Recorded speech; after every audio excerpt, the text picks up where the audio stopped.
नमस्कार दोस्तों, स्वागत है आप सभी साथियों का एक स्मार्ट स्टडी यूट्यूब चैनल पर। साथियों, आज 23 अगस्त 2023 और आज एमपी पुलिस कांस्टेबल का पेपर था जिसका पहला शिफ्ट छूट चुका है। और आपको बता दें, पहले शिफ्ट के सारे जीके जीएस के क्वेश्चन मुझे आज मिल चुके हैं। बिल्कुल सारे क्वेश्चन जीके जीएस के आज की इस क्लास में आपको करवाएंगे। आज जो क्वेश्चन पूछे गए हैं 100% रियल और ऑथेंटिक, तो अंत तक देखना है। शुरू करने से पहले आपको बता दें, कल एमपी पुलिस का पेपर नहीं था, इसीलिए कल मैंने एक मैराथन क्लास आपको करवा दिया था। देखिए 12 अगस्त से एमपी पुलिस का पेपर शुरू हुआ है। 12 अगस्त से 21 अगस्त तक जो है 22 शिफ्ट में आपका पेपर हुआ था, ठीक है।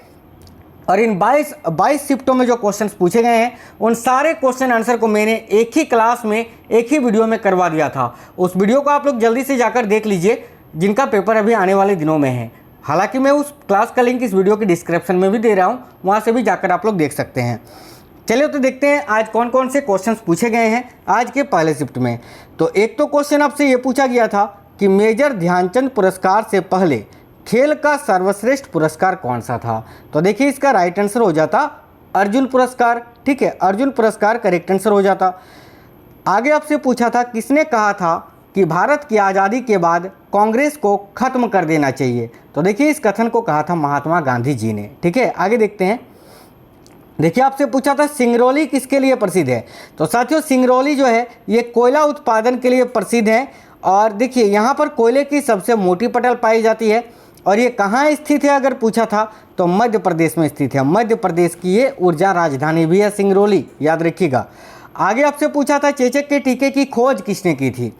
तो देखिए चेचक का जो टीका है इसकी खोज की थी साथियों एडवर्ड जेनर ने। एडवर्ड जेनर इस क्वेश्चन का राइट आंसर हो जाता। देखिए आप लोग सभी साथी क्लास को एक लाइक जरूर कर दीजिए। क्लास को लाइक करते हैं तो उससे हमें मोटिवेशन मिलता है। क्लास अपने सभी दोस्तों के साथ जरूर शेयर करिए। आप में से कोई भी साथी नए हैं तो चैनल को सब्सक्राइब करके बेल आइकन को ऑन कर लीजिएगा। आपसे पूछा था बेदरा के युद्ध के बारे में। अब क्या पूछा था किसके बीच हुई थी या कब हुआ था, इसीलिए मैंने दोनों ही लिख दिया है। देखो बेदरा या बिदारा की लड़ाई जो है ये नवंबर 1759 ईस्वी में हुआ था। और यह लड़ाई जो है साथियों अंग्रेज़ों और डचों के बीच हुई थी। ये बहुत ही निर्णायक युद्ध था क्योंकि इसमें जो है डच पूरी तरह से अंग्रेज़ों के द्वारा हार गए थे, जिस कारण डचों ने भारत को ही छोड़ दिया था हमेशा के लिए, ठीक है। आगे आपसे पूछा था बल और विस्थापन के गुणनफल को क्या कहते हैं। तो भाई देखिए बल यानी फोर्स, विस्थापन को डी से इंगित करते हैं। तो F into D equal to क्या प्राप्त होता है, वर्क W। W से क्या सूचित करते हैं, कार्य को सूचित करते हैं। तो इसका राइट आंसर हो जाता कार्य, ठीक है। चलिए एक क्वेश्चन था कि नॉन स्टिक बर्तन में किसकी कोटिंग लगी होती है। सिंपल सा क्वेश्चन था ये। तो देखिए कुछ क्वेश्चन सिंपल था और कुछ क्वेश्चन बहुत ही ज़्यादा हार्ड था। यानी बोल सकते हैं आज का शिफ्ट जो है पहला शिफ्ट बहुत ही ज़्यादा हार्ड आया था। देखो इसका करेक्ट आंसर हो जाता साथियों टेफ्लॉन की, ठीक है। देखिए नॉन स्टिक बर्तनों में टेफ्लॉन कोटिंग होती है जिसे पॉली टेट्राफ्लोरोएथिलीन यानी PTFE कहा जाता है, ठीक है। तो टेफ्लॉन इसका राइट आंसर हो जाता। आगे आपसे कुछ पूछा था कि भारत का पहला वाणिज्य नाभिकीय ऊर्जा संयंत्र कब खोला गया था। तो साथियों इसका करेक्ट आंसर हो जाता 1969 में। देखिए भारत में प्रथम परमाणु संयंत्र न्यूक्लियर पावर प्लांट की स्थापना 1969 ईस्वी में महाराष्ट्र के तारापुर में अमेरिका की सहायता से की गई थी, ठीक है। चंद्रमा पर पहला कदम कब और किसने रखा था, ये बिल्कुल सिंपल क्वेश्चन था। तो देखिए लगभग 54 साल पहले यानी 20 जुलाई सन 1969 को नील आर्मस्ट्रॉन्ग ने, है ना, नील आर्मस्ट्रॉन्ग ने चंद्रमा पर कदम रखा था। तो इसका करेक्ट आंसर हो जाता नील आर्मस्ट्रॉन्ग। कब, तो भाई 1969 में, ठीक है। तब उन्होंने कहा था यानी नील आर्मस्ट्रॉन्ग ने कहा था कि मानव का यह छोटा कदम मानव जाति के लिए बड़ी छलांग है। आगे देखते हैं। डीकम्पोस्टिंग से रिलेटेड एक क्वेश्चन था, ऐसे ही पूछा था कि डीकम्पोस्टिंग क्या है। अब इसके ऑप्शन मुझे नहीं मिल पाए हैं, इसीलिए आपको बता देते हैं डीकम्पोस्टिंग के बारे में। तो देखिए इसका प्रयोग खेतों में पड़े फसल के अवशेषों को तत्काल खाद बनाने के लिए किया जाता है तथा मिट्टी के स्वास्थ्य में सुधार के लिए बड़े पैमाने में केचुआ पैदा होते हैं और पौध की बीमारियों को रोकने के लिए इसका उपयोग किया जाता है। इसको देसी गाय के गोबर के सूक्ष्म जैविक जीवाणु निकाल कर बनाया जाता है, ठीक है। देखिए क्वेश्चन था बोसाल्ट लावा के कारण किस मिट्टी का निर्माण होता है। तो भाई बेसाल्ट चट्टानों के लावा से निर्मित जो मिट्टी है वो है काली मिट्टी, ब्लैक सॉइल, जिसको हम रेगुड़ के नाम से भी जानते हैं। सिंपल क्वेश्चन था ये। एक क्वेश्चन पूछा था बजट को कौन तैयार करता है। तो देखिए बहुत ही फास्ट आपको क्लास करवा रहे हैं साथियों। तो बजट कौन तैयार करता है, तो देखिए वित्त मंत्रालय इस क्वेश्चन का राइट आंसर हो जाता। ऑप्शन में वित्त मंत्रालय था। देखिए वित्त मंत्रालय के साथ नीति आयोग और खर्च से जुड़े मंत्रालय भी इसमें शामिल होते हैं, याद रखिएगा, लेकिन इसको बनाता है वित्त मंत्रालय ही। आगे आपसे एक क्वेश्चन पूछा था MFN का फुल फॉर्म क्या होता है। तो देखिए MFN का फुल फॉर्म होता है मोस्ट फेवर्ड नेशन। क्या होता है साथियों, मोस्ट फेवर्ड नेशन होता है। आगे देखते हैं, सर्वाधिक उर्वरक का उपयोग भारत के किस राज्य में होता है। तो देखिए अगर आपसे पूछा था कि सर्वाधिक उर्वरक का उपयोग भारत के किस राज्य में होता है, तो फिर आपका राइट आंसर हो जाता पंजाब। और अगर आपसे पूछा था सर्वाधिक उर्वरक का उत्पादन भारत के किस राज्य में होता है, तो फिर करेक्ट आंसर हो जाता गुजरात। तो साथियों आप में से कोई भी आज पहले शिफ्ट में अगर पेपर देकर आए हैं तो वीडियो के नीचे कमेंट बॉक्स में कमेंट कर दीजिए कि आखिर पूछा क्या था। देखिए जीबीएस से रिलेटेड एक क्वेश्चन था, ये क्वेश्चन मुझे नहीं मिल पाया है। देखिए जीबीएस का अगर फुल फॉर्म पूछा था तो वो होता है गियोन बारे सिंड्रोम। ठीक है, आगे देखते हैं। तो आगे आपसे क्वेश्चन पूछा था कि राजस्थान के पहाड़ी इलाकों को किस वर्ष यूनेस्को में शामिल किया गया था।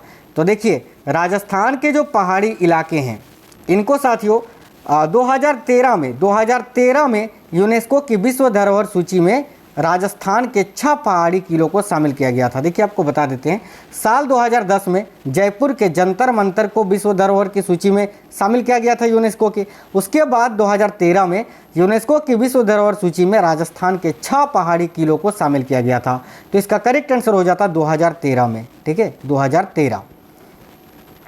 गांधी जी के असहयोग आंदोलन के समय कौन सा आंदोलन हुआ था। अब देखिए इसका ऑप्शन नहीं मिल पाया है, लेकिन इसका ऑप्शन अगर आपको चोरी चोरा कांड दिया होगा तो बिल्कुल करेक्ट आंसर हो जाता। देखिए असहयोग आंदोलन जो है ये गांधी जी ने शुरू किया था 1920 में, और इसको इसी समय जो है 1922 में गोरखपुर में ये चोरी चोरा कांड हुआ था, जिसके कारण असहयोग आंदोलन को बंद करना पड़ा था।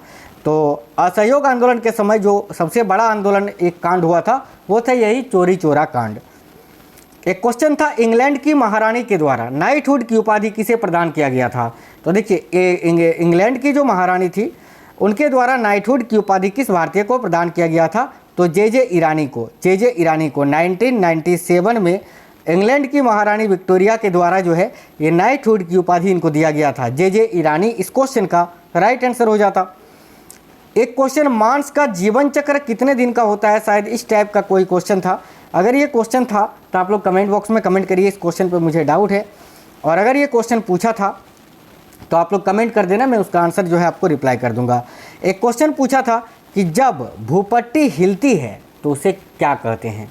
तो भाई देखिए जब भूपट्टी कब हिलता है साथियों, जब भूकंप आता है। और भूकंप को किससे मापते हैं हम, या तो रिएक्टर स्केल से मापते हैं या तो सिस्मोग्राफ से मापते हैं। ठीक है, तो अगर आपसे ऐसा कुछ पूछा होगा, यही शायद पूछा था कि जब भूपट्टी हिलती है तो उसे क्या कहते हैं। तो भाई भूपट्टी कब हिलेगा, जब भूकंप आएगा। सिंपल सा क्वेश्चन है। देखिए क्वेश्चन था वर्ष 2021-22 की जीडीपी वृद्धि दर कितनी थी। तो देखिए वर्ष 2021-22 की जो जीडीपी वृद्धि दर थी वो लगभग 4% थी, 3.99 कुछ था। तो लगभग इसको 4% हम बोल सकते हैं कि 2021-22 में भारत की जो जीडीपी वृद्धि दर थी वो थी लगभग 4%। ठीक है, एक चार मीनार से क्वेश्चन था साथियों, चार मीनार से। ये क्वेश्चन मुझे सही रूप से नहीं मिल पाया है। अगर आपसे पूछा था चार मीनार कहाँ स्थित है तो इसका करेक्ट आंसर हो जाता है हैदराबाद में, हैदराबाद तेलंगाना। ठीक है, बिल्कुल। एक क्वेश्चन शायद आपका इस टाइप से पूछा था कि ये जो है क्या बोलते हैं यार उसको, एक क्वेश्चन आपसे था लॉर्ड डफरिन के बारे में एक पूछा होगा शायद। तो देखिए लॉर्ड डफरिन से रिलेटेड एक क्वेश्चन था। तो आप सभी ने पढ़ा होगा कि लॉर्ड डफरिन के समय में ही किसकी स्थापना हुई थी। बिल्कुल कांग्रेस के शासनकाल में। ठीक है, कांग्रेस की स्थापना लॉर्ड डफरिन के शासनकाल में हुई थी। तो अगर कांग्रेस की स्थापना आपके ऑप्शन में दिया होगा तो वो करेक्ट आंसर हो जाता। क्वेश्चन ऐसा था कि लॉर्ड डफरिन के समय में इनमें से कौन सा एक कार्य हुआ था। तो अगर कांग्रेस की स्थापना आपके ऑप्शन में दिया हुआ था तो करेक्ट आंसर हो जाता, क्योंकि 28 दिसंबर सन देखिए सन साथियों माफ करना यार 1885 में, ठीक है, आपकी कांग्रेस की स्थापना हुई थी बम्बई में और इसी दिन को पहला अधिवेशन भी हुआ था कांग्रेस का। तो ये क्वेश्चन मुझे नहीं मिल पाया था डॉफरिन वाला। और देखिए बेदरा का युद्ध तो मैंने आपको बता ही दिया, तो युद्ध से डेली एक क्वेश्चन तो आ ही रहा है। मैं युद्ध का वीडियो आपको जल्द ही प्रोवाइड करवा दूंगा चैनल पे। साथियों बहुत ही सुपर फास्ट तरीके से मैंने आज के सारे क्वेश्चंस आपको करा दिए, जितने क्वेश्चन मिल पाए थे लगभग सारे ही क्वेश्चन थे। एक दो क्वेश्चन कोई अगर छूटा होगा तो होगा।